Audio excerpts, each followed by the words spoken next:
자, 그러면 이렇게 또 얘기하면 또 다시 이제 이건 또 인본주의가 또 이렇게 얘기한다 이렇게 얘기할까봐 적당할 때가 되면 한 번씩 예수님으로 돌아왔다 갔다 이렇게 해줘야 돼요. 그래야 이제 교회에서는 이걸 믿는데, 예수님은 이 단계 중에서 예수님이 하신 목회는 어느 단계에 있을까요?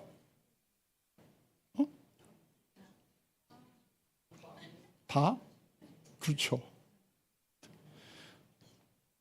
그런데 사실 이러한 것들이 다 중요한데, 궁극적으로 예수님이 우리에게 원하시는 게 뭐냐 하는 것을 잘 아셔야 돼요. 여러분들에게는 이제부터가 아까 이제 말씀하신 그 본론으로 들어가는데, 사실 우리가 이 목장이 된다는 것은 뭘 하느냐 하면, 예수님처럼 우리가 살아가는 모습을 보여줘서 목원들이, 그 사람들도 예수님을 경험하게 해주면 되는 거 아니겠어요? 그러니까 예를 들면 여러분들 예수님 믿으세요 이렇게 자꾸 전도를 하는데 그게 효과가 있어요 없어요? 별로 효과가 없죠. 그런데 제일 효과 있는 전도는 뭐냐면 예수님을 경험하게 해주면 되잖아. 예를 들면 외국 친구들한테 그 친구들이 한국 음식 중에는 뭐가 제일 맛있어? 이렇게 얘기할 때 한국 음식에는 불고기가 대표적인 건데, 그러면 불고기 어떻게 하는 건데? 그러면 고기에 소고기에 어느 부분을 사다가 갖은 양념을 해가지고 그걸 갖다가 냉장고에 집어넣고 뭐 예를 들면 숙성을 하고 난 다음에 그걸 어떻게 먹으면 되는데 돼. 그러면 근데 그게 무슨 맛이야? 그 맛은 말이지 무슨 맛이야? 하고 이렇게 설명을 했어요. 근데 여러분들이요, 아무리 언어를 잘 구사한다 그래도 불고기 맛을 상대가 이게 경험할 수 있는 정도로 이거를 갖다가 설명해 줄 수 있어요 없어요? 없죠. 그럼 제일 좋은 방법은 뭐예요? 불고기 한번 먹여주면 되잖아. 여러분들 예수님 믿으십시오 자꾸 얘기하는데 why? 왜 우리가 믿어야 되는데?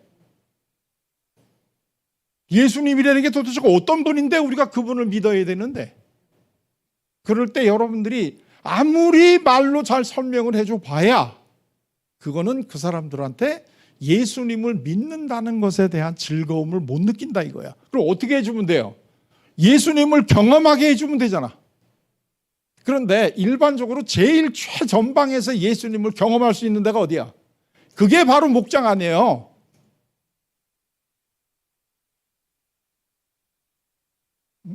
그래서 여러분들이 이거는 한꺼번에 몇만 명씩이 모여서 대예배에서 손들고 아무리 얘기해봐야 그거는 예수님을 경험하는 게 아니야. 그때 그 분위기에 휩싸여가지고 이러고 있는 거지. 돌아가서 진짜로 예수님이 원하는 대로의 삶을 살아야 예수님을 영접한 거지. 가끔 가다 일주일에 한 번씩 가가지고 손은 들고 이거 한다고 해서 예수님처럼 사는 게 아니잖아요. 그런데 그거를 경험할 수 있는 데가 어디예요? 그게 바로 여러분의 목장이다 이거예요. 왜? 거기는 다 경험하기 좋을 수 있는 이 환경을 만들고 거기 안에서 같이 이거를 나눠야 되는데, 예수님을 제일 잘 나눌 수 있는 거가 소위 교회에서 얘기하는 코이노니아가 이루어져야 되는 거예요. 코이노니아가 이루어져야 되는데, 이 대교회에서 주일 예배 끝나고 나서 그 선교회별로 만나가지고는 코이노니아가 이루어지는 게 아니고, 이게 정말로 코이노니아가 잘 이루어지려고 하면 이거는 소집단에서 모여가지고 정말 자기 마음속에 있는 거를 얘기할 수 있는 이러한 분위기가 이루어져야 이게 코이노니아가 진짜로 이루어지는 건데, 이게 공식적인 교회에서는 이게 잘 안 이루어지는 거예요.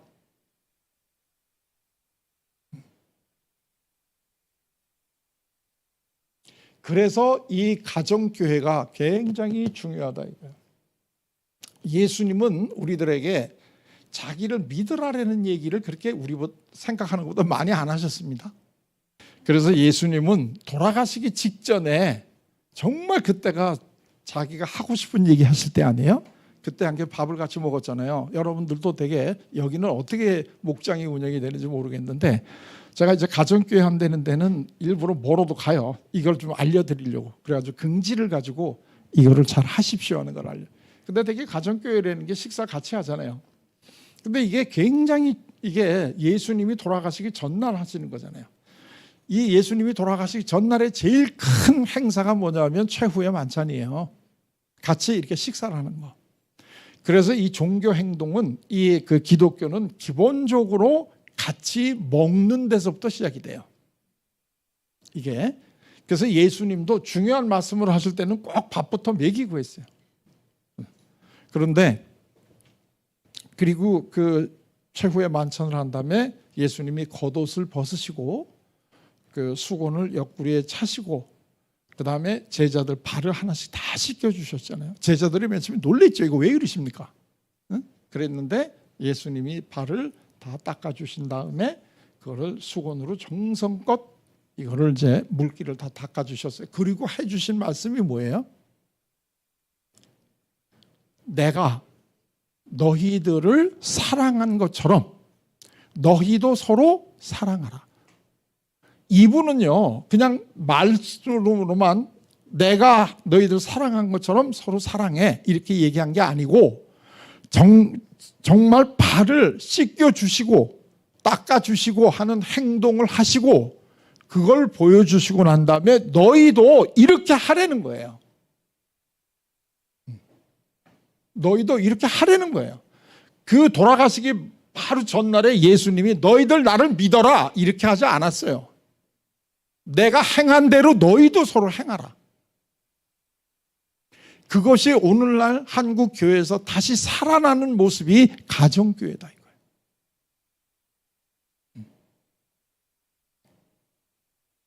요즘에 한국 교회가 잘 어려우니까 많은 목회자들이 한국 교회가 다시 부흥하기 위해서는 초대교회로 돌아가야 됩니다. 이런 얘기를 참 많이 하시는데요. 그래야 되겠죠. 그럼 우리나라에서의 원래 초대교회가 어떤 모습이에요? 초대교회가. 그게 바로 가정교회 모습 아니에요? 초대교회가 예배당이 있어요? 없어요? 없죠. 초대교회에서 성경이 있어요? 없어요? 없죠. 그러니까 같이 모여가지고 서로 음식을 나누고 자기들의 기억 속에 있는 예수님의 이 말씀을 기억을 하면서 같이 거기서 서로 코이노니아를 이루었던 게 이게 바로 초대교회 아니에요. 그게 21세기 다시 되살아나는 게 가정교회 아니에요?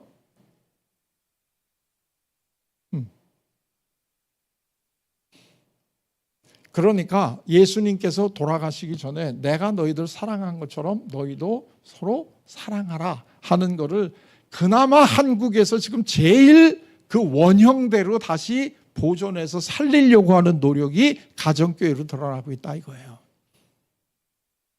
지금 여러분들이 그런 걸 하고 계신다는데 그 굉장히 프라이드를 가지시고 하셔야 되는 거죠. 한국 교회가 정말 앞으로 어떻게 나가야 될까 하는 거를 최첨단에서 지금 내가 그거를 몸소 지금 하고 있어요. 하다 보니까 굉장히 힘든 것도 있고 과연 이게 효과가 있을까 하는 것 좀 좌절하는 수도 있고 그렇겠죠. 그러나 이것이 유일하게 가는 길이에요. 예수님께서 12제자를 데리고 그렇게 고생을 하셨는데 그 12명이 다 제대로 된 사람 별로 없었지 않았어요? 제일 그 수제자는 베드로는 예수님을 3번이나 부인하고 마지막에는 막 예수님을 저주까지 한 사람이에요. 가룟 유다는 돈 받고 팔은 사람이고 나머지들은 다 도망갔잖아요. 그나마 그래도 예수님을 끝까지 지켰던 분은 다 여성분들이잖아요. 오늘날 가정교회 하면 제일 실질적으로 힘들고 고생하는 분들이 누구예요?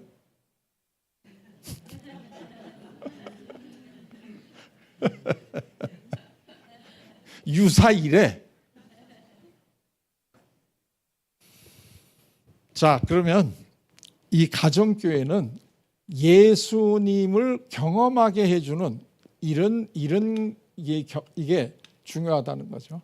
결국은 불고기는 어떤 거다 하는 거를 말로 설명해 주는 게 아니라 불고기를 한 번씩 먹여주는 데가 이게 경험을 하게 해주는 데고 이게 가정교회다 이거예요. 그러면 예수님은 어떤 분인데 우리가 그러면 예수님을 경험하게 해주느냐? 그건 간단해요. 내가 예수님처럼 행동을 해야 되잖아요. 내가 예수님처럼 행동을 해야 되잖아요. 그럼 예수님이 어떻게 행동했는가를 우리가 아셔야 되잖아. 이게 굉장히 중요한 거다 이거야. 그런데 예수님이 어떤 분이냐 하는 거를 소개를 제일 먼저 해주신 분은 구약의 이사야 선지자입니다. 이거예요. 그 구약의 이사야 선지자님은 예수님이 태어나시기 700여 년 전에 활동하신 분이에요. 그러니까 BC, 그러니까 2700년에 활동하신 분이다. 이제 이런 얘기가 되는 거예요. BC가 아니죠. 예수님이 이러니까 700년 전이죠. 맞아요. 자, 근데 이분이 예수님을 소개할 때 네 가지로 소개를 했어요. 그 이제 제일 첫째가 뭐냐면 기묘자 모사죠. 두 번째가 이제 전능하신 하나님이고, 세 번째가 영존하시는 아버지고 평강의 왕이시고, 이렇게 네 가지인데, 이 중에 이제 제일 첫 번째가 뭐냐면 기묘자 모사란 말이죠. 기묘자 모사가 무슨 뜻이에요? 그렇죠? 이 기묘자 모사라고 하는 뜻이 원더풀 카운슬러라는 얘기예요. 이 기묘자 모사라고 하는 것을 영어 성경을 보시면 이게 원더풀 카운슬러라고 번역이 되어 있어요. 또 예수님이 직접 내가 카운슬러다라고 얘기하신 부분이 있어요. 그게 신약의 보혜사라는 단어예요. 보혜사. 보혜사라는 단어를 NIV 세계에서 제일 많이 팔리는 영어 성경을 보시게 되면 카운슬러 이렇게 번역이 되어 있어요. 그러니까 예수님은 한마디로 얘기하면 뭐예요? 카운슬러. 예수님은 상담자이시다 이거예요. 그러면 여러분들이 내가 너희들을 사랑한 것처럼, 이 얘기를 다른 얘기로 하면 내가 너희를 상담해 준 것처럼 너희도 서로 상담하라, 이렇게 돼 있지 않겠어요? 그게 제일 우리가 피부로 닿는 거란 말이죠. 예수님은 주님이야. 우리가 그분을 통해서 많이 구원받을 수 있어. 이거는 전부 다 머리로 해주는 교리에 대한 설명이야. 그런데 정작 우리가 중요한 거는 예수님을 내가 만나고 경험을 해야 돼. 그러니까 불고기는 어떤 거야 하고 아무리 우리가 자세히 설명을 해주더라도 불고기를 한번 맛보여 주는 것만은 못하다 이거예요. 그래서 이 예수님을 제일 현실적으로 따라가 주는 이 경험을 해줄 수 있는 게 여러분들이 예수님이 해주신 원더풀 카운슬러의 역할을 해주셔야 되는 거야. 이게 목장에서.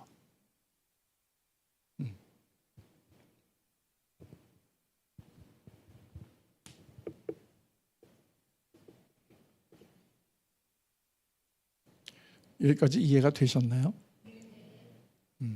이제 졸릴 때가 됐지. 글쎄 말이에요. 맨 앞에서 열심히 듣던 분이 졸리니까 이제 슬슬 마감하자, 이제 이런 뜻이 되는 거죠. 자, 그래서 예수님은 정말 우리에게 예수님이 해주셨던 거는 상담을 해주셨어요. 상담을.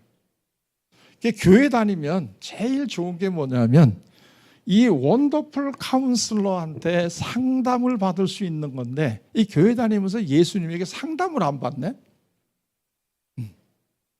이게 진짜 참 안타까운 일이에요. 말로는 교회의 주인이 예수님이다 이렇게 얘기를 하는데, 예수님이 교회의 주인이면 교회는 뭐가 돼야 돼? 주인이 뭐 하시는 분이야? 제일 먼저가 상담해 주시는 분이야. 그럼 교회는 뭐 해야 돼? 상담소가 돼야 되지 않아요?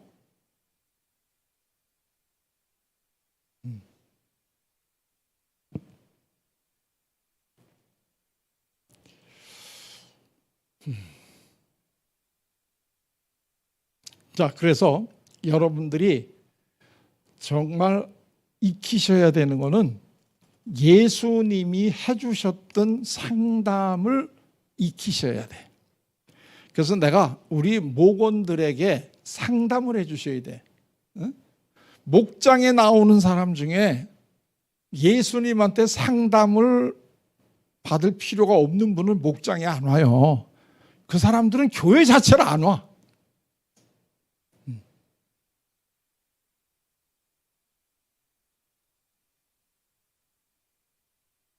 이거는 제가 얘기하는 게 아니고요. 그건 이제 기독교 역사가 이거를 얘기해 주는데, 우리가 되게 알다시피 기독교라는 게 유럽에서부터 시작이 굉장히 활성화됐잖아요. 그러다가 종교개혁이 유럽에서 이루어졌고, 뭐 우리가 알고 있는 종교개혁자는 전부 다 유럽에 살던 사람들이잖아요. 그러다가 이게 이제 미국으로 넘어가잖아요. 지금 오늘날의 유럽의 기독교는 어떻게 됐어요? 옛날에 그 찬란했던 그거는 다 이미 없어지고 상당히 이제 힘든 지경이 됐다 하는 건 우리 다 알고 있잖아요. 근데 이제 그게 미국으로 가서 미국에서 굉장히 꼽혔잖아요. 오늘날 미국의 기독교는 또 어떻게 돼가나요? 이것도 굉장히 쇠락해지고, 그래서 이게 어디로 와나요? 이제 이게 아시아로 오죠. 그 아시아에서 이게 제일 크게 꼽힌 데가 대한민국이죠. 근데 이제 대한민국도 지금 기독교가 지금 이제 슬슬 이제 교세가 떨어지기 시작을 하죠. 그게 어디로 가나요? 이게 이제 동남아시아로 가고, 그 다음에가 지금 마지막 남은 데가 아프리카 아니에요. 자, 이렇게 이제 흘러간단 말이죠. 여기를 가만히 여러분 보세요. 경제적으로 어느 정도 부흥이 되면 경제 부흥하는 거하고 기독교의 흥망성쇠는 반비례해. 이거는 세계 어느 나라를 막론하고 동일한 거예요. 그럼 왜 먹고 살만 하면 왜 기독교는 쇠퇴할까? 혹시 이런 데 관심을 좀 가져보셨나요? 그 이유가 뭐예요? 그렇죠. 아주 간단 명료한 건 더 이상 필요로 안 해. 왜 필요로 안 할까요?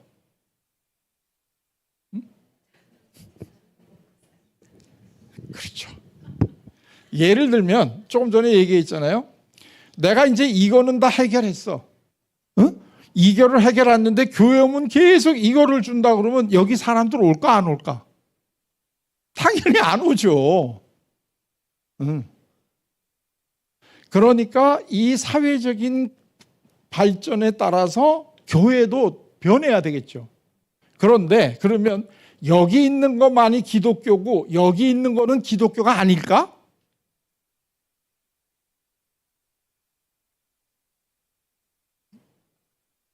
자, 여기에 있는 이 교회들이 이제 세월이 바뀌었으면 다른 식으로 이렇게 넘어가야 되잖아요. 이 철학이. 근데 그거 왜 못 넘어갈까요? 네? 왜 못 넘어갈까?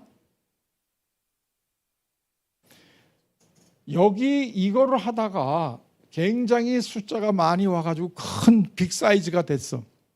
근데 이런 분들이 변하고 싶을까요? 아니면 그대로 그냥 이대로가 좋사오니 하고 살고 싶을까요? 그렇죠. 왜 변하겠어요? 지금 그래도 교회 지금 이 사람들 많이 오고 있는데 그 뭐하러 변하겠어요? 완전히 베드로지. 여기다 우리 초막을 3개 짓고 살까요? 거기가 좋으니까. 그래서 여기는 안 변해. 왜냐하면 여기에 있다가 그 다음에 가는 게 뭐냐면 같이 교회를 크게 했던 장로님들이 계속 계시고 대개 경우에는 그분들 입맛에 맞는 이런 또 후임자가 오거나 아니면 자기 아들한테 불려주니까. 그러니까 이게 변할 수가 있어요. 그러니까 빅 사이즈는 가지고 있고 그 다음에 이거를 해주는 교회가 다시 오겠지. 그럼 이거는 또 왜 그러냐? 여기도 마찬가지죠. 사이즈 커졌는데 뭐하러 바꾸는데? 그러니까 여기 그대로 있으면 또 딴 게 또 나오겠지. 이렇게 계속해서 교회가 가니까 이 여기 오는 이 교회들이 앞으로 굉장히 소중한 교회가 된다 이런 얘기예요. 근데 여기 있던 교회들은 그걸 못 변해. 왜? 덩치가 크니까. 덩치가 커서 이걸 바꿀 수가 없어요. 시대의 변화에. 그러니까 계속해서 500년 전에 종교개혁 시대의 이야기들을 레쿠토판을 500년을 돌려.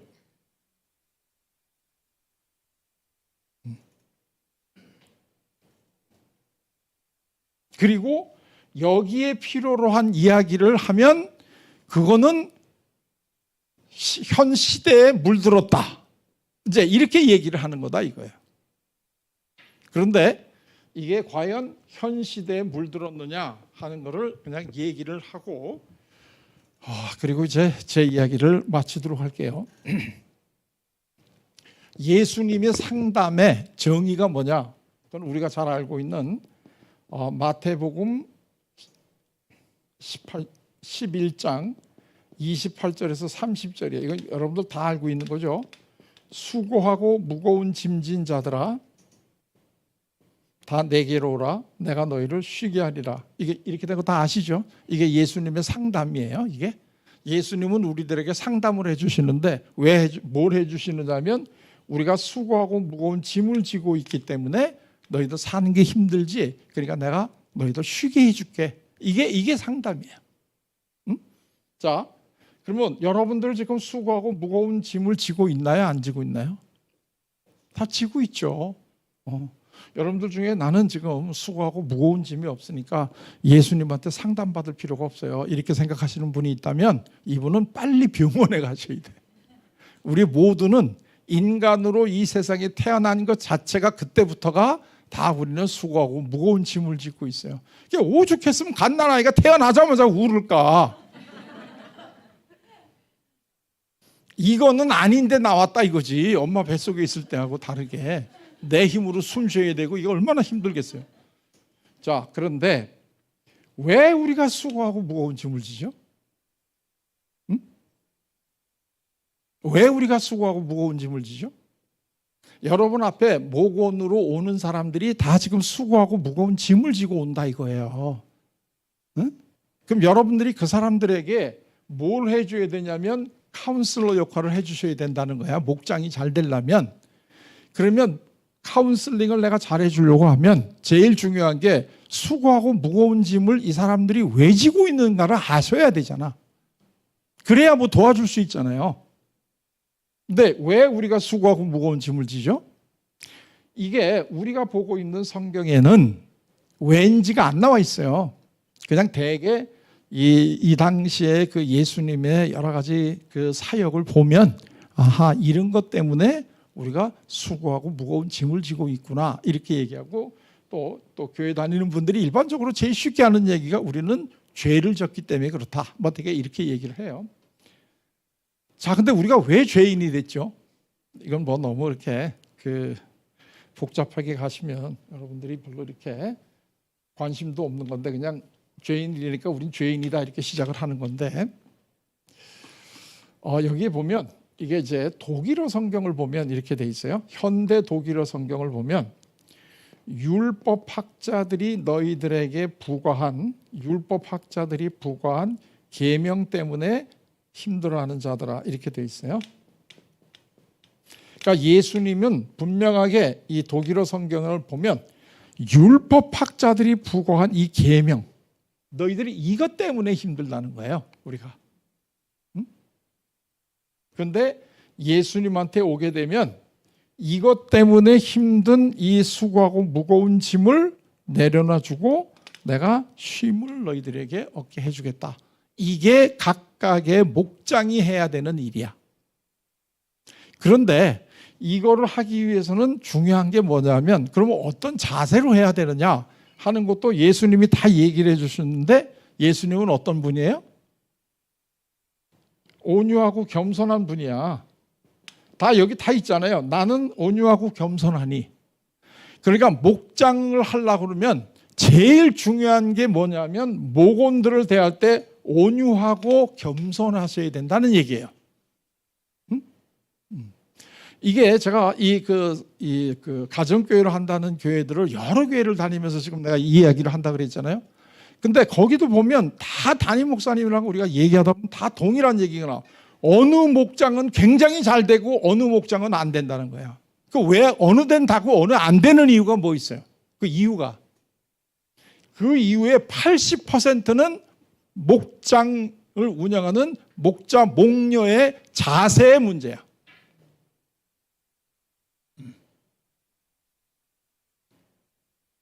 그 사람들이 성경을 얼마나 많이 아냐 못 알 그게 중요한 게 아니에요.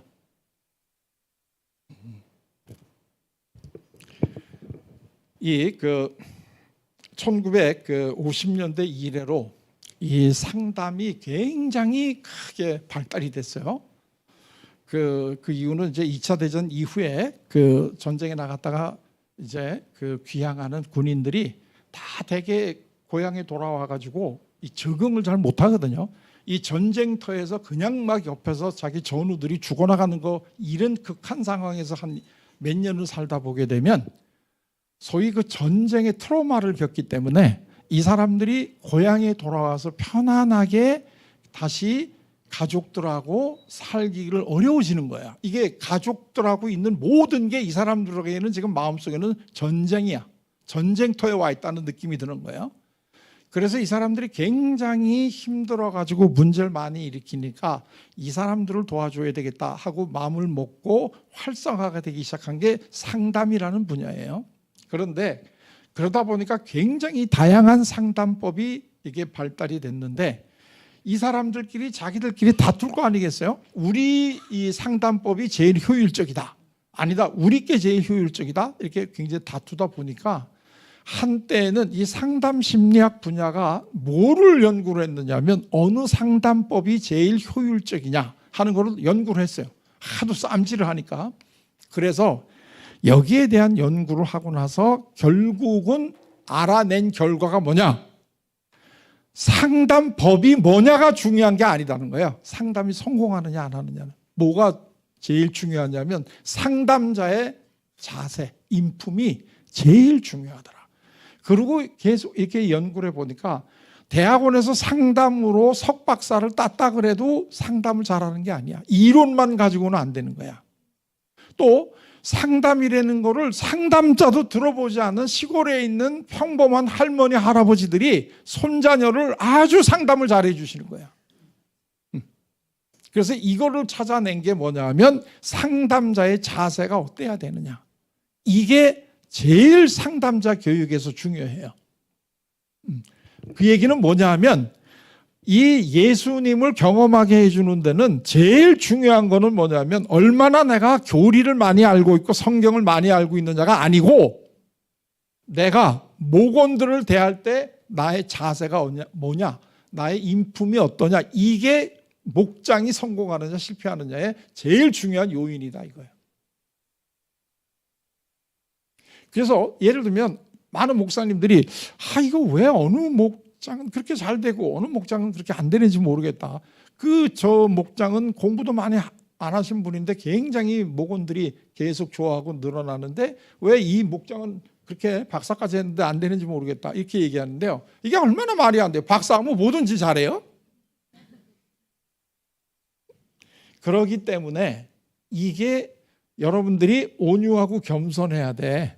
이게 가지고 있느냐 없느냐가 훨씬 더 중요한데요. 온유한 거는 뭐냐면 계명을 지키라고 강요 안 하는 게 온유한 거야.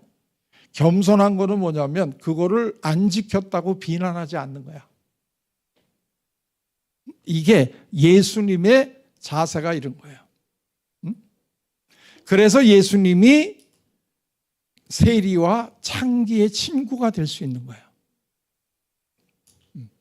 자, 그러면 여기서 이제 그렇게 되면 이 여러분들이 저런 자세를 가지고 목장을 운영을 하면 여러분들의 목원들이 쉼을 얻을 수가 있다는 거예요. 목장에 오면 얼마나 좋겠어요. 근데 그게 되려면 목장에 오기만 하면 이 얘기를 안 해.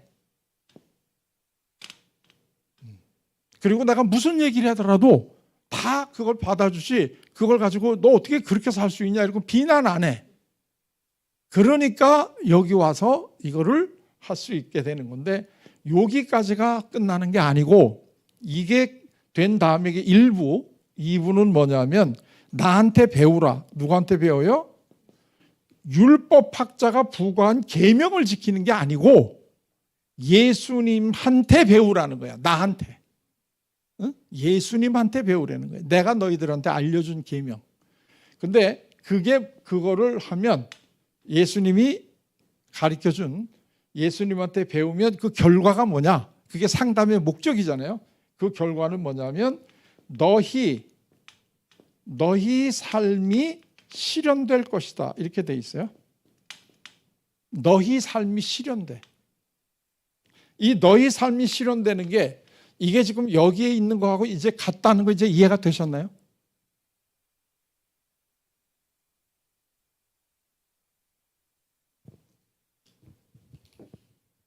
그런데 요즘에는 이 자기 실현을 하나 더 넘어가야 된다. 사람들은 그게 뭐냐면 자기 초월이에요. 자기 실현은 자기 초월을 하기 위한 이제 그 전 단계에 불과하다 하는 거가 오늘날 이 그 매슬로우의 욕구 단계설에서 그 다음에 나오는 거예요. 그러니까 궁극적으로 우리가 하나님을 믿는다는 거는 자기 초월을 하는 거예요. 근데 그걸 하기 위해서는 자기 실현하는 것을 도와줘야 돼.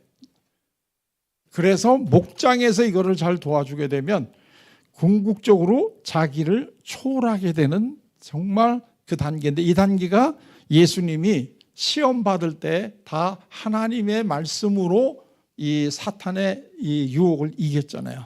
이 단계로 넘어가는 단계가 되는 거야. 근데 이 단계는 우리 그렇게 삽시다 하고 말로 해서 되는 게 아니야. 이 단계를 이거를 만족하고 할 수 있게 돼야 이게 넘어가는 거지, 이거를 하자고 우리가 얘기해서 되는 게 아니다 이거예요. 그래서 여러분들이 앞으로 목장이 돼서 제일 중요한 거는 여러분의 목원들이 각각 가지고 있는 이 삶이 실현되게 도와주는 거예요. 이걸 심리학적으로 얘기를 하게 되면 잠재력이 실현된다 이렇게 얘기하는 건데, 이 심리학은 우리가 가지고 있는 태어날 때부터 가지고 태어나는 잠재력을 실현하자, 이게 자기 실현이잖아요. 근데 여기서 이제 기독교는 한 걸음 더 나아가서 우리가 가지고 태어나는 그 잠재력을 누가 주신 거야? 이게 하나님이 주신 거예요. 이게 심리학하고 우리가 믿는 기독교하고 다른 점이에요. 심리학은 학문이기 때문에 이 잠재력은 가지고 태어나는 거다. 그걸 어떻게 가지고 태어나냐? 그거는 엄마 그 몸속에서 정자와 난자가 만날 때 이미 결정이 되는 거다. 이렇게 되는 거죠. 그런데 기독교는 여기 하나 더 나가서 그게 우연이 된 게 아니고 하나님이 주신 거다라고 우리가 믿는 거예요. 그래서 우리가 신앙생활을 한다는 거는, 그리고 목장에서 신앙생활을 하게 도와준다는 얘기는 하나님이 우리 각각에게 주신 이 잠재력을 실현해 간다는 게 하나님이 우리에게 원하는 삶이다 이거예요. 그리고 우리 목원들이 그러한 소중한 하나님이 주신 잠재력을 실현해 갈 수 있도록 옆에서 도와주는 상담자의 역할을 하면 되는 거다 이거예요.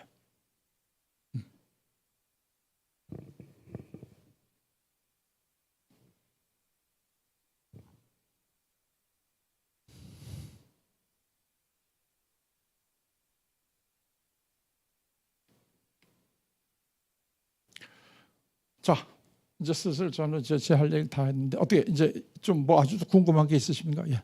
예. 예.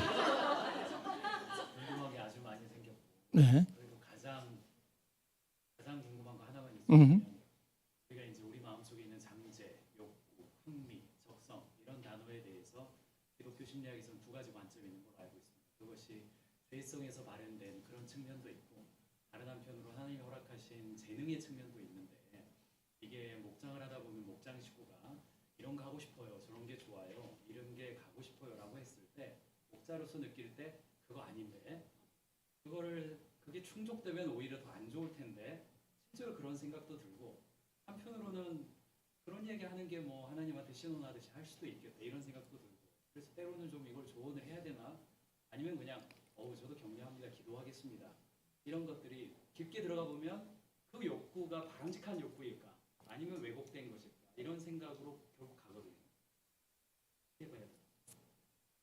그렇죠. 그거 이제 굉장히 사실은 그게 제일 중요한 얘기인데, 상담을 할 때 이제 제일 중요한 자세 중에 하나거든요. 여기 지금 이제 온유하고 겸손하다는 얘기는,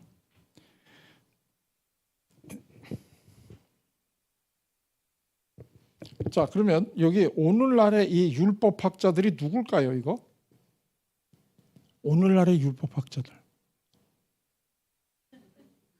오늘날에는 이 율법학자들 없잖아요. 근데 오늘날에도 이 역할을 하는 사람들은 있죠. 이게 누굴까요? 저분 아주 장로님 되실 거 포기한 분 같아요. 나는 떠나면 다시 안 올 거고 여기 계신 분이 이렇게 함부로 얘기하면 안 되지. 이게 제일 간단한 건 부모 아니에요, 부모? 응? 우리 자녀들이 제일 수고하고 무거운 짐 진 이유가 우리 부모들 때문에 그렇다는 거 모르세요? 최근에 그 부산에서 여고생 셋이서 자살했잖아요. 얘네들이 누구 때문에 자살했을까요? 그렇죠. 제가 우리나라 지금 자살예방협회가 있는데 우리나라가 자살률이 높잖아요. 그래서 제가 이제 그 자살예방협회가 생길 때 제 초대 자살예방협회 그 이사를 했어요. 그래서 제가 이제 자살에 대해서는 굉장히 관심이 많은데 그리고 자살 예방이라든가 이런 거로 제가 지금도 이제 그걸 하고 있는데 우리나라 사람들이 그 자살을 하는 이유가 뭔가? 특히 중고등학교 애들이 자살하는 이유는 그냥 서양에서 공부한 사람들은 뭐 우울하다 이렇게 얘기하는데 그거 아니에요. 우리나라 사람도 우울해서 죽는 거 아니에요. 서양식으로 얘기해서 우울이. 예를 들게 되면 특히 이 마음이 착한 이 모범생이 돼야 된다는 애들이 죽어요. 근데 얘네들이 왜 그렇게 죽느냐 하면 얘네들 유서를 보면 그 유서가 지금 저게 공개가 다 안 되잖아요. 근데 저 요번에 잠깐 공개된 것만 봐도 어머니 아버지한테 미안하다고 유서 쓴 거 아시죠? 근데 뭐가 미안할까? 응? 그렇죠. 엄마 아버지가 요구하는 그 기준에 내가 맞추지 못했기 때문에 자살하는 거야. 그 기준을 그게 최근에 율법학자들이 계명 때문에 우리 애들이 수고하고 무거운 짐을 지는 거야. 그러면 대개 이렇게 얘기하면 부모들이 뭐라고 얘기하는 줄 아세요? 내가 너 잘 되라고 그랬지 않냐 이러고 막 그거를 해. 근데 그 누가 보기에 잘 되는 거야? 부모가 보기에 잘 되는 거지. 응? 이게 굉장히 중요한 거예요. 부모가 보기에 잘 되는 거를 하는 거지. 그러니까 근데 그 부모가 나를 때리고 막 나를 못 살게 굴었어. 그 부모가 원하면 내가 그게 미안해서 자살할까요? 이런 새끼들은 자살 안 해요. 왜? 집 나가니까. 부모하고 원래 인연을 끊고 집을 나가가지고 딴 착한 애들 괴롭히면서 살아가지 얘네들은 자살 안 해. 정말 자살하는 애들은 착한데 아무리 내가 노력을 해도 이게 따라갈 수가 없어. 부모가 원하는 거. 그래서 부모님을 생각하면 너무나 죄송해서 죽어. 이게 우리 자녀들을 사랑하는 건가요? 이 얘기를 누군가가 성경에 또 자세하게 얘기를 해줬느냐 하면 이게 바울이 그 에베소서에서 이 얘기를 했어요. 그 에베소서가 다 그게 가정이 어떻게 이루어져야 되는 게가 많이 나오는데 그중에 이제 이런 게 있어요. 애비들아 너 자녀를 노하게 하지 말아라 이런 거잖아요. 요즘에 최근에 나온 번역서는 이제 부모들아 이렇게 돼 있어요. 요즘에는 이제 엄마들도 많이 노하게 하나 봐. 옛날에 아비들아 이렇게 돼 있었는데 근데 거기에 뭐라고 돼 있느냐 하면 자녀들아 너의 자녀를 노하게 하지 말아라 이렇게 돼 있잖아요. 우리 자녀들이 왜 노해?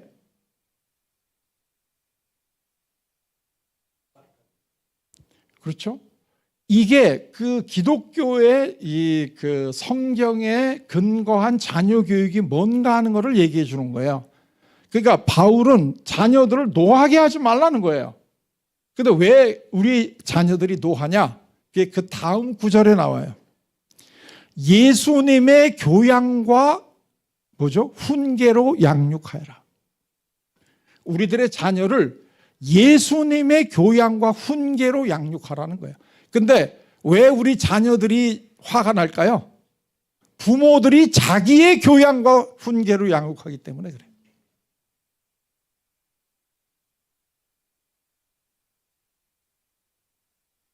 그리고 부모들이 그거를 자기가 자녀를 사랑하는 거라고 생각을 해요. 그래서 나중에 예수님이 하늘나라 가시기 전에 베드로를 만나가지고 하신 말씀이 너 나 사랑하느냐? 예, 나 사랑합니다. 그랬더니 뭐라 그래요? 내 양을 먹여라. 누구 양을 먹여요? 내 양을 먹여, 내 양을. 근데 많은 부모들이 우리 자기 자녀들이 자기 양인 줄 알아.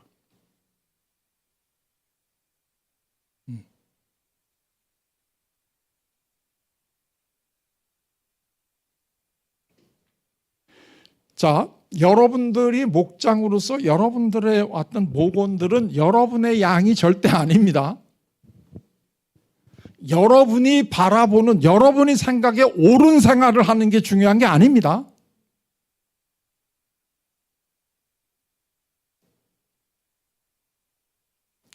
우리 목원들은 누가 인도에 가야 됩니까?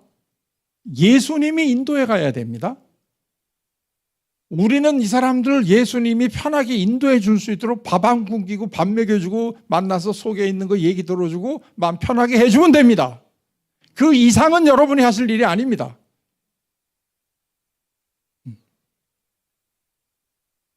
여기 내가 목회자들하고 같이 동역을 해야 되고 그걸 해야 된다 그러니까 가정교회를 한다 그래서 여러분들이 목사님이 해야 될 일을 대신하는 게 아닙니다. 서로 디비전 오브 레이버를 하는 거죠. 목사님이 하셔야 되는데 못할 거를 여러분이 하시는 거고, 또 여러분들은 목사님이 하시는 일을 같이 도와주는 거다 이거야. 이거를 제일 잘 얘기해 주는 게 예수님의 이 씨 뿌리는 비유입니다. 밭에다가 씨를 뿌리는데 어느 씨는 옥토에 떨어지고 어느 씨는 길바닥에 떨어지고 어느 거는 바위에 떨어지고 어느 거는 가시나무 덩굴 위에 떨어졌는데 여기서 결국은 결과가 나오는 거는 옥토에 떨어져야 되죠.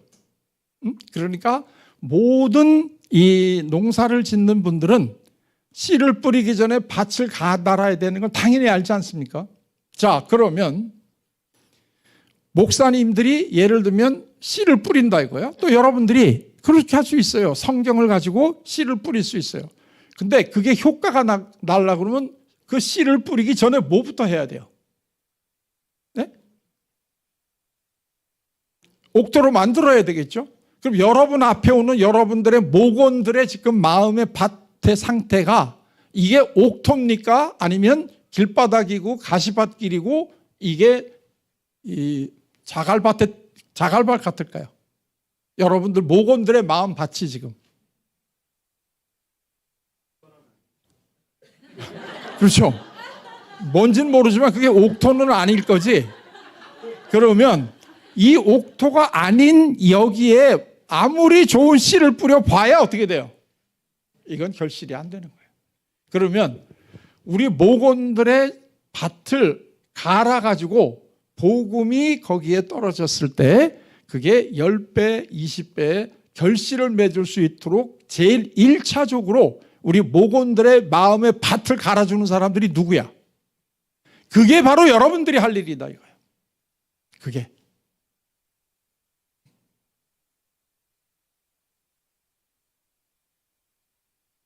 그런데요, 이 이야기를 예수님이 얼마나 소중하시냐면 이 얘기를 잘 들으라고 귀 있는 자는 들으라. 귀 있는 자는 꼭 이 얘기를 좀 들어라.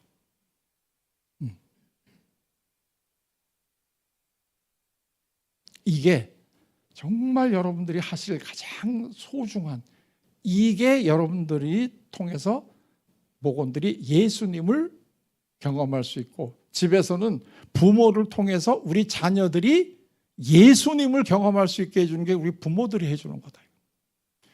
제가 우리나라에서는 목회자들하고 이 사모들 상담을 제일 많이 한 사람이에요. 목사님들 한 600명, 사모로 한 100명 이상을 내가 상담을 한 사람이니까 그분들이 마음속에 있는 어려움이 뭔가를 제일 잘 아는데, 어렸을 때 자기 아버지한테 하도 폭행을 당한 분이 목사님이 됐는데, 그래서 이분은 지금도 하나님 아버지라고 안 해.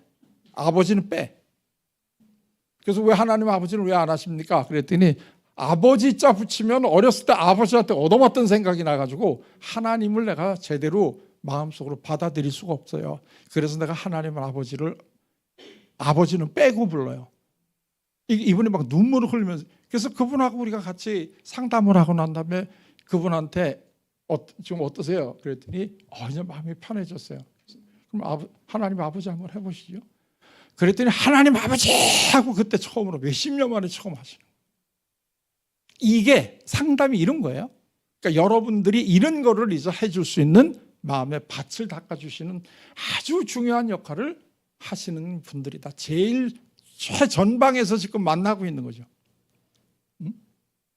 그러니까 여러분 모건들의 마음의 밭을 갈아놔야 거기에 목사님이건 어느 분이건 간에 복음의 씨를 뿌리면 그게 효과가 나는 거다 이거야.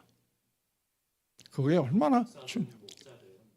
씨를 뿌리는 것은 목사만 하는 게 아니라 목자든 목녀든 혹은 목자 목녀가 안 됐든 상관없이 다 해야 되는 것을 저는 이해하는데 너무 나누시는 것 같아요. 제가 이걸 나누는 이유는 그 요즘에는 어떻게 살아야 되느냐 하는 거를 목자한테 그때 안 들어도 돼. 그걸 왜 그러냐면 이 제일 중요한 것부터가 왜 우리가 가정교회를 해야 되느냐면 목사님들은 일일이 성도 한 사람 한 사람을 만나서 그 사람들의 마음속에 있는 밭의 상태가 어떤가를 알아가지고 그 상태를 옥토로 바꿀 수가 없어요. 그렇기 때문에 목사님들이 결국 할 수 있는 거는 예를 들면 그 설교를 한다든가 성경 공부를 한다든가 이런 거를 통해서 이걸 할 수 있는데 그게 생각만큼의 효과가 안 나. 여기에 이제 문제가 있는 거예요. 그게 설교를 들었다고 그래가지고 다 사람이 변하면 얼마나 좋겠습니까? 근데 이게 안 되는 거야. 그래서 이 종교 심리학에서 제일 지금 그 숙제가 뭐냐면 왜 아무리 오랫동안 교회에서 신앙생활이라는 걸 하는데 사람이 변하지 않을까? 이게 지금 굉장히 그 갈등, 제일 힘든 거야. 그래서 이걸 뭐라고 부르느냐면 이걸 그랜드 패러닥스라고 불러요. 그랜드라는 건 크다는 얘기고 패러닥스는 모순이라는 거 아니에요? 수십 년을 교회 다니면서 매주일 최소한 한 번은 이웃을 사랑하고 착하고 살아라 이러는데 왜 수십 년 교회를 다녔는데 집에 가면 부인 때리는가?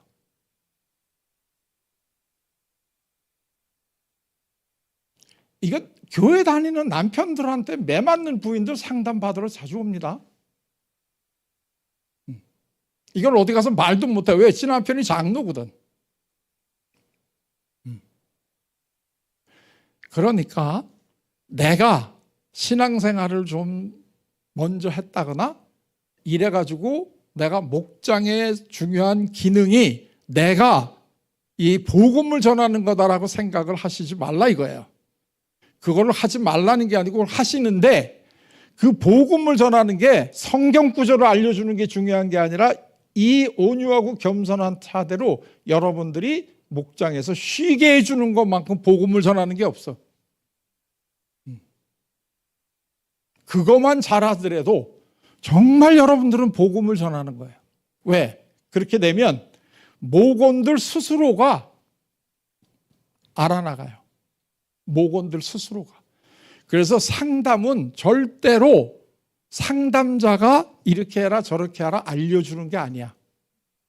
그거는 이미 힘든 게 뭐냐면 너무나 이렇게 해라 저렇게 해라 하는 걸 우리에게 알려주는 사람이 너무 많아서 우리가 힘들어 지금. 내가 몰라서 힘든 게 아니고. 그래서 이런 것들이 너 수고하고 무거운 짐을 지게 하니까 우리 목장에 와서는 이제는 이런 거를 좀 내려놔. 어떻게 살아야 잘 사는 거냐 이런 거 좀 내려놔. 그리고 편하게 네가 마음속에 있는 이 수고하고 무거운 짐이 뭔가를 편하게 내려놔. 그리고 우리 목장에서는 네가 좀 쉬어.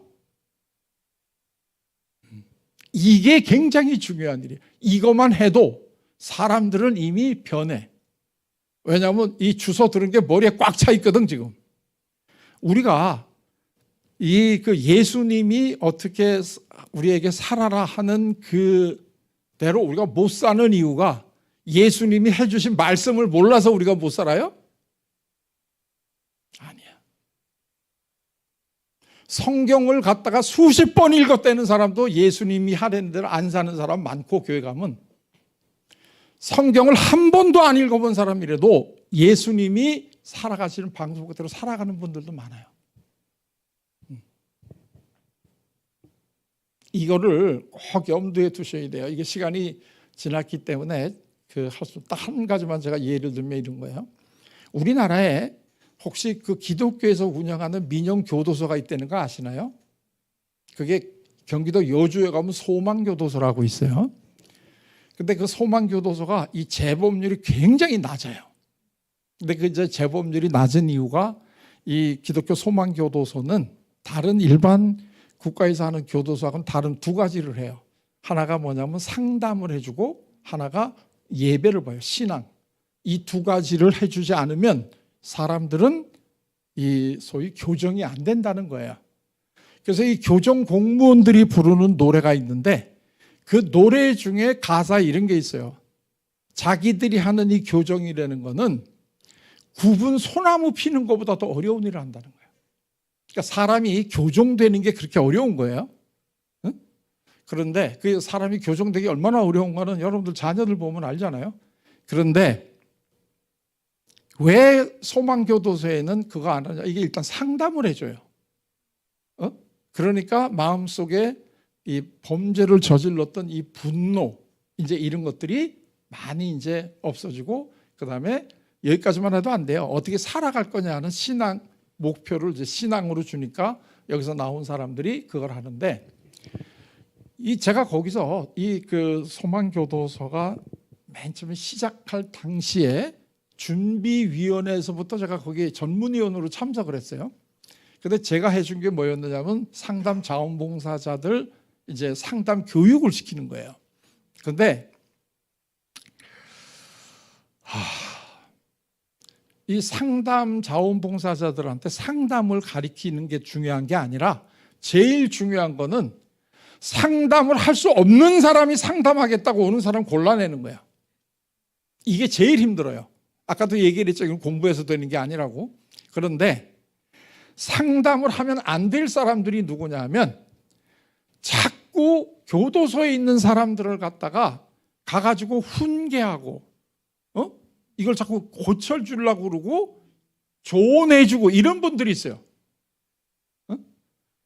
그러면 이 사람들이 한번 오고 가면 그 재소자들이 더 화가 나.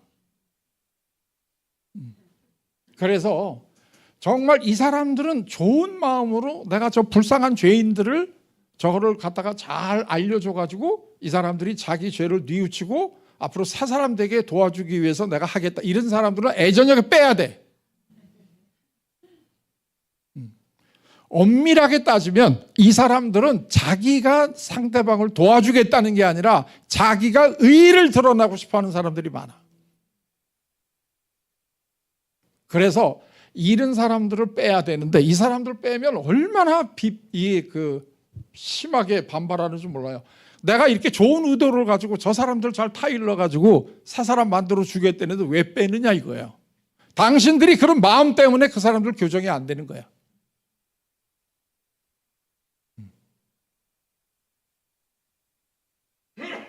이게 제 한 얘기가 좀 이해가 되실지 안 되실지는 모르겠어요. 그러니까 상담자 교육에서도 제일 중요한 게, 이 전문 상담자 교육에서도 제일 중요한 게 누구 도와주겠다는 애들. 그때 되게 상담한 가르쳐 주는 사람들이 되게 뭐라고 그러는 줄 아세요? 니나 잘 살아, 니나. 네가 잘 살면 그 사람들은 어떻게 돼요? 너 사는 거 보고 그 사람들도 잘 살아줘. 그래서 여러분들 얼마나 많이 희생을 하고 힘든 거 하시네. 그게 더 효과적으로 하시려고 하게 되면 그 사람들이 여러분하고 만나가지고 살면서 수고하고 무거운 짐을 일단 쉬게 해주는 거. 이것만 해주셔도 엄청나게 중요한 사역을 하시는 거예요. 이게 거의 한 80%는 해주시는 거예요. 나머지 이쪽 부분은 이거는 혼자서 성경책 봐도 되고 마음의 밭이 옥토만 됐다면 성경책을 봐도 변화가 일어나고, 목사님 설교를 들어도 되고, 우리 교회 목사님 예배 시간에 들어도 되고, 아니면 인터넷이나 줌으로 또 유튜브로 들어도 되고. 단데 내 밭이 그거를 받아들일 밭이 아니면 하루에 10개 아니라 수십 개의 설교를 들어도, 성경을 봐도 이 사람의 삶이 변화가 안 되는 거예요.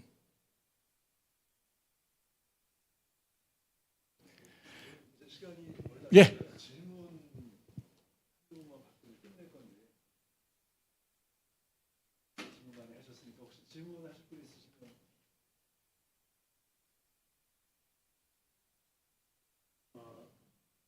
사람마다 근데 다 이제 기질이 다르고 자라가는 환경이 다 다르다.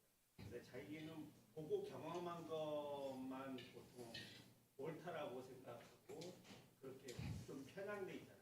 사람. 그렇기 때문에 어떤 자녀는 뭐 빡세게 헬리콥터 마음이 있어가지고 막 조종해서 가게 하면은 그 애가 잘 가는 애가 있고, 어떤 애는 그냥 막 풀어놓고 이제 그냥 방목시켜서 이렇게 해놓으면 잘 되는 애가 있는데, 정답이 없는데 그런 우리가 그냥 옥토를 이제 만들기 위해서 우리가 그냥 그러려면 우리가 초월적인 어떤 존재가 돼야 될 것 같거든요. 그러니까 너무 수준이 높아가지고 내가 어떤 것도 다 받아들이고 수용해주고 이해해주고, 내가 가지고 있는 기준을 어떤 얘기를 해주고 싶은데 이 사람이 그거에 대해서 오해를 하고 반발이 생길까봐 말은 못하고 다 받아줘야 되는 그 상황이 되면 오히려 제가 병들 것 같아요. 그 느낌도 있는데, 이럴 때 정답이 없는 이 상황에서 내가 보호를 받고 건강하게 잘 크려면 어떻게 이제 할 수 있는지. 그거 중요해요. 그게 이제 그 상담자 교육에서 이제 두 번째 중요한 질문이에요. 그게 뭐냐면, 너의 문제를 내 문제로 갖고 들어오면 안 되는 게 상담자 교육의 두 번째 중요한 점이에요. 이게 수없이 많은 내담자를 만나잖아요. 근데 이 내담자들이 별의별 인간이 다 있거든요. 근데 이 별의별 인간들을 보고 다 그것 때문에 영향받아가지고 내가 힘들면 상담자 못해요. 이게 좀 이해가 되셨는지 모르겠는데, 별별 인간들을 다 만나는데 그때마다 화가 나거나 불쌍하거나 막 이러면 상담을 오래 못해요. 그래서 좋은 상담자가 되는 두 번째 교육은 뭐냐면, 상담실을 나가는 순간에 싹 잊어버려 주는 거야. 그게 너의 문제를 내 문제로 갖고 들어오지 말아야 된다. 지금 이제 이런 얘기인데, 그게 똑같은 이제 얘기인데요. 예를 들면 우리가 그 이제 제일 바람직한 교회 그 가정의 모습이 어디냐면 창세기에 나오는 아담과 하와의 이제 모습이에요. 이거는 바람직한 가정뿐만 아니라 모든 인간 관계가 다 동일한데, 이 그 예를 들면 그 원죄라고 하는 게 이제 우리가 그 선악과를 따먹는 거잖아요. 선악과 따먹기 이전에 아담과 하와의 삶의 모습이 어땠어요? 네? 그렇죠. 이게 굉장히 여러분들 이제 이 중요한데요. 이 선악과를 따먹기 전에 아담과 하와가 살아갔던 삶의 모습을 성경은 아주 한마디로 딱 이거를 알려줬어요. 그게 뭐냐면 벌거벗고 있었지만 부끄러워하지 않았다는 거예요. 그 얘기는 뭐냐면, 여러분들이 지금 이 리드에 나가는 이 목장은 벌거벗고 있어도 부끄럽지 않은 분위기를 만들어줘야 된다는 거예요. 이게 상담이에요. 그런데 이거를 선악과를 따먹었잖아요. 그리고 난 다음에 제일 먼저 변한 게 뭐예요? 자기네들이 벌거벗고 있는 걸 보고 부끄러워졌어요. 이게 우리가 선악과를 따먹은 결과야. 이게 우리가 선악과를 따먹은 그 결과, 우리는 어떻게 돼요? 에덴 동산에서 쫓겨나지. 여러분들이 운영하는 목장에서 내가 벌거벗었더니 굉장히 부끄러워졌어. 이거는 이미 그거는 에덴 동산에서 쫓겨난 상태야. 여러분들이 집에서 가정 부부 생활을 하는데 우리 가정이 제대로 된 집이냐 안 되는 집이 알기 간단해요. 내가 발궈벗고 있으면 부끄러우냐 아니냐 그 두 개 그거 보면 알아. 이거는 정말 무슨 뭐 같이 샤워하자 이 얘기하는 게 아니고 상징적으로 여러분들이 내가 이런 사람이야 라고 나를 이 옷을 안 입고 있는 그대로 드러내도 여기에 대해서 부끄럽지 않아야 되는 거다 이거예요. 이런 거를 한국에서는 뭐라고 표현하냐면 흉어물이 없는 사회다, 사이다 이렇게 표현하는 거예요. 이거를 목장이 일단 해줘야 되는 거예요.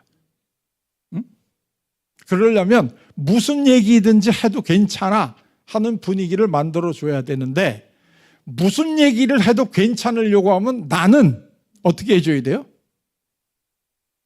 목원들이 무슨 얘기를 해주든 간에 거기에 대해서 비난이나 충고나 조언을 해주면 안 되는 거야. 그러니까 상담자 교육에서 제일 어려운 게 이 교육이에요. 근데 자꾸 상담을 하려고 하는 사람들이 착한 사람들이잖아요. 남이 힘든 거 도와주려고 하는 사람들인데 이 사람들이 도와주려고 하니까 자꾸 충고하려고 그래. 자꾸 조언해 주려고 그래. 그러면 이 사람들이 자기 옷을 벗고 자기의 진솔한 모습을 드러낼까요? 안 될까요? 안 되지. 그러니까 이 상태가 우리가 선악과를 따먹은 이후의 상태야. 그러니까 다 보시면 인간이 다른 동물하고 다른 거 하나도 없어요. 인간이 다른 동물하고 다른 거는 뭐냐면 인간만이 유일하게 옷 벗고 있으면 부끄러워서 옷 입는 동물이야. 인간만이 유일하게. 그러니까 인간이 대단한 거 아니에요. 옷 벗고 있으면 부끄러운 거야. 뭐 지나가다 보면 그 강아지들이 옷 입고 다니잖아요. 그 새끼들은 지네들이 입고 싶어서 입은 거 아니야. 부끄러워서. 맨 처음에는 그거 주인이 입혀져가지고 답답해서 몇 번 물어뜯다가 얻어맞고선 이게 내 운명이라니 그러고 그거 입고 다니는 거지. 얘네들이 무슨 부끄러워서 그거를 옷 입고 있어요? 인간만이 부끄러워. 왜? 인간만이 선과 악을 자기의 기준으로 판단하거든. 그래서 너는 절대로 비판하지 말라는 거야. 왜냐하면 그 비판으로 네가 또다시 비판을 받으니까. 그렇게 내가 생각을 하면 내 앞에서 어떤 얘기를 하든 간에 나는 가슴 아플 것도 없고 이 정도 돼야 이제 하루에 몇 사람씩 상담을 해줘도 내가 내 마음이 그대로 유지가 되는 거예요. 올 때마다 저 남편한테 얻어맞는 얘기를 하면서 막 눈물을 내면 속으로 저 남편 저 개새끼 저거 확 가서 나라도 가서 좀 이런 생각이 벌떡 날 때 있죠. 이게 좀 보통 얘기들이 안 나오니까 상담. 그러나 그게 담담해야 돼. 그리고 그 내담자가 나가면 싹 잊어버려. 그리고 한 20분 동안 좀 쉬었다가 다른 손님 오면 또 받아. 이번엔 또 부인이 또 바람났다고 와가지고 죽이네 살래 이런 사람 또 들어와. 그것도 하고 난 다음에 나가면 또 잊어야 돼. 그거를 내가 쌓아두면 그럼 여러분들 목원이 어느 날 내 속에 있는 솔직한 얘기를 했는데 이걸 안 잊어버리고 그 사람 볼 때마다 저놈이 그때 이런 놈이지 이렇게 생각한다면 그게 되겠어요? 예수님도 현장에서 잡혀온 가늠한 여성한테 나도 너를 정죄하네. 예수님도 안 한다는데 왜 자꾸 우리가 해요?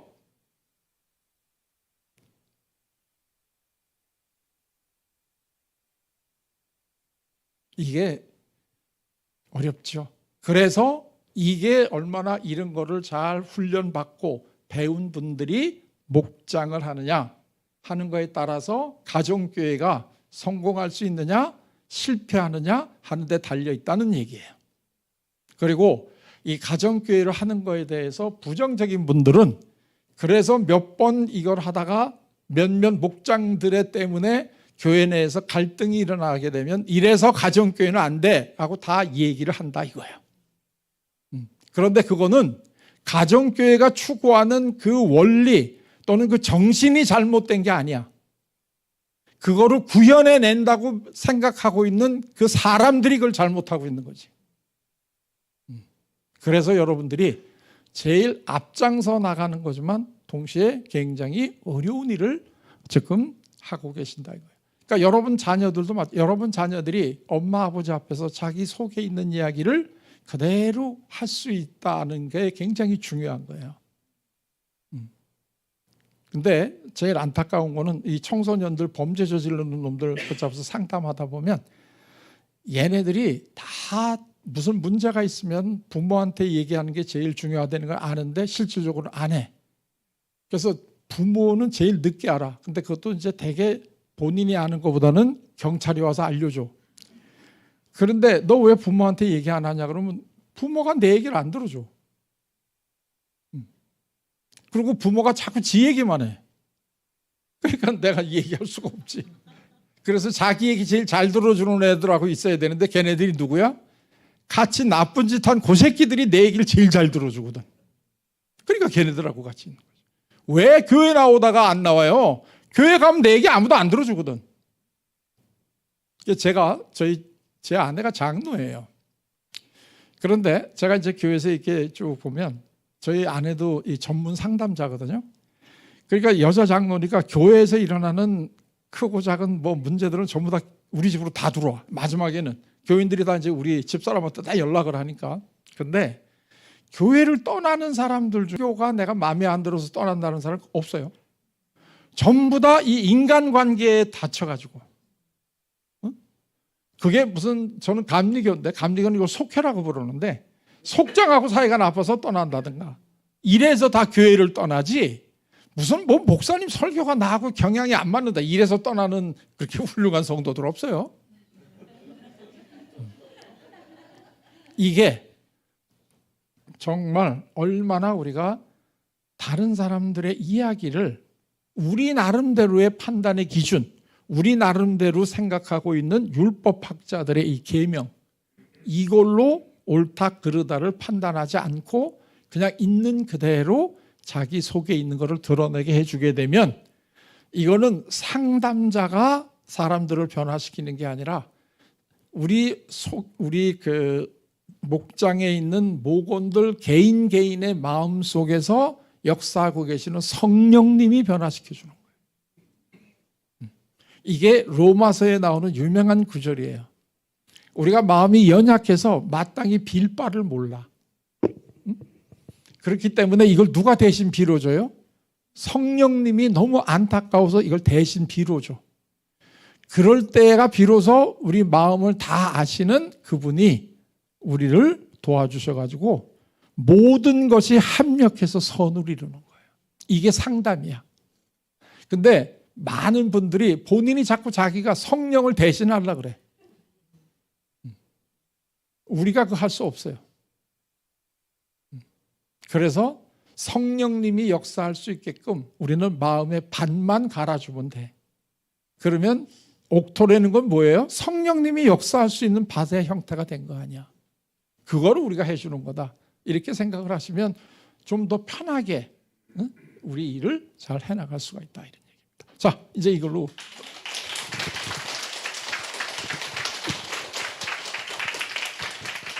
앉아 계시고.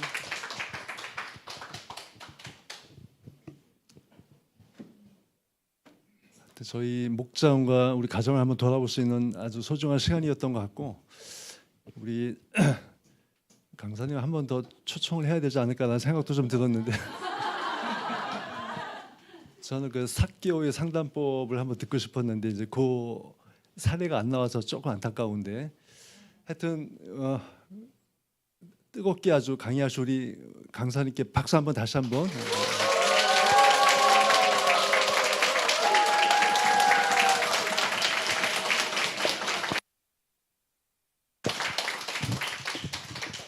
박수를 쳐주시니까 그냥 가려고 그러다 하나 팁을 드리는데